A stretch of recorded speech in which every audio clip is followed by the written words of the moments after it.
Pen, எப்போ தான் இந்த லாக்டவுன் முடியுமோ தெரில பென். ஏன் என்னாச்சு? அப்புறம் என்ன பென், இந்த ஆன்லைன் கிளாஸோட டென்ஷன் ஆகுது.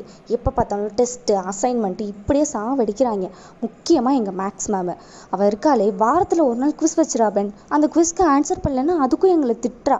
அவளுக்கு இருக்கு பாருங்களேன், அவளை என்ன பண்ண போகிறேன்னு மட்டும் பாருங்களேன். என்னது மேக்ஸ் மேம்? அவளா?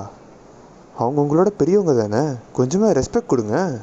அவங்க பெரியவங்களா இருந்தா காலேஜ் மட்டும் ஓப்பன் ஆகட்டும் பென். அவள் படியில் இறங்கும் போது உருட்டி விடுறேன்னா இல்லையான்னு பாருங்களேன். என்னது உருட்டி விட போகிறீங்களா? அதுக்கு முன்னாடி ரோமர் 13ஆம் அதிகாரம் 1வது வசனம் வாசிங்க. அதில் நம்ம மேலே இருக்க அத்தாரிட்டிஸ்க்கு வந்து நம்ம கீழ்ப்படியணும்னு சொல்லி போட்டிருக்கு. ஏன்னா அந்த அத்தாரிட்டிஸில் அவங்கள உட்கார வச்சதே நம்ம காட் தான்.